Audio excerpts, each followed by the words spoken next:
Hari itu juga tempat bergantung itu patah. Khadijah menghadap Allah Subhanahu wa ta'ala. Tak lagi ada makhluk tempat bergantung. Tak ada lagi ranting tempat berhinggap. Tak ada lagi batang kayu tempat berpegang. Allah ingin agar engkau berserah hanya kepada Dia saja. Tidak ada makhluk. Bersandar kepada makhluk akan kecewa. Bersandar pada kayu yang rindang akan tumbang. Bersandar kepada benda akan binasa. Bersandar kepada sahabat akan berubah menjadi musuh. Bersandarlah kepada Dia, Hayyun Maha Hidup, la yamut, Dia tak pernah mati. Bersandarlah kepada Dia, Al-Aziz yang Maha Perkasa, Al-Jabbar yang Maha Berkuasa. Itu yang diinginkan Allah dari sosok Sayyidina wa Maulana Muhammad sallallahu alaihi wasallam. Dia pergi, sengaja dia pergi berjalan kaki, karena kalau dia pergi menunggang unta, mereka sudah mengintai, dia pasti lari, dia akan pergi ke tempat yang jauh. Sengaja dia pergi berjalan kaki. Lalu kemudian dia pun sampai ke suatu tempat. Dia berharap mereka adalah orang-orang yang lembut akan yang menerimanya. Tapi dia tidak diterima dengan tala'al badru alaina. Dia tidak diterima sebagai ahlan wasahlan. Ahlan, keluarga.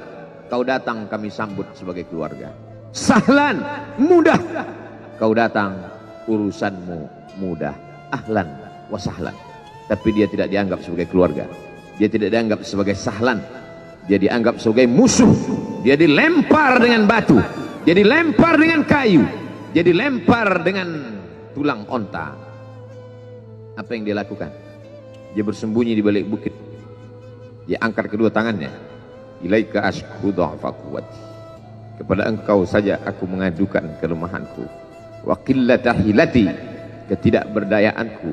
Wa hawani bainan nas, aku hina di tengah mereka. Kalau dulu aku ada tempat bergantung, ada tempat bersandar, ada tempat mengadu, hari ini hanya engkau saja ya Allah. Datanglah malakul jibal, malaikat penjaga segala bukit di atas dunia. Kau tunjuk mana bukit yang paling besar ya Muhammad, akan kutimpakan kepada mereka. Hati yang luka biasanya akan marah, akan kecewa, tapi itu tidak terjadi pada Nabi Muhammad sallallahu alaihi wasallam. Apa yang dia katakan? Asallah an yukhrij min aslabihim man ya'budullaha wa la yusyrika bihi syai'a.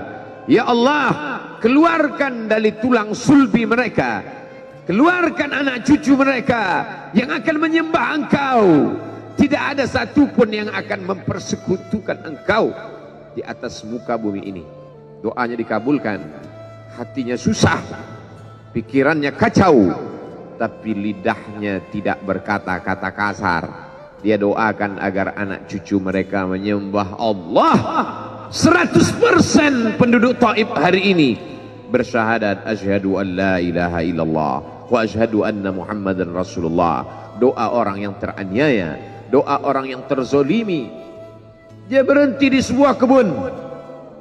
Ada seorang yang bukan terpandang membawakan beberapa ranting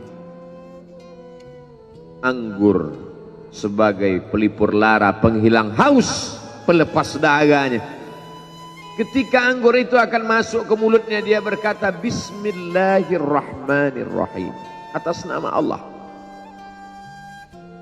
Maka hamba sahaya miskin, susah, melarat, perantau yang tak punya apa-apa itu heran. Apa yang kau ucapkan? Bismillah. Kau sebut nama Allah ya. Tidak ada satupun orang di kampung ini kalau makan menyebut nama Allah. Siapa engkau? Aku Nabi yang diutus Allah Subhanahu wa ta'ala. Berarti engkau sama dengan orang yang dulu pernah berada di kampungku. Engkau dari mana? Aku dari Ninawi. Ninawi ya. Di sana ada saudaraku, kata Nabi Muhammad SAW. Di sana ada saudaraku, namanya Yunus bin Matta. Yunus bin Matta adalah saudaraku. Sama-sama hamba yang diutus Allah Subhanahu wa ta'ala. Dia juga diingkari oleh kaumnya. Dia masuk ke dalam lautan, ditelan seekor ikan dalam 3 kegelapan. Gelapnya tengah malam, gelapnya lautan, gelapnya perut ikan. dia berserah kepada Allah. La ilaha illa anta subhanaka inni kuntu minal zalimin. Begitu cara Allah mengingatkan Nabi Muhammad SAW.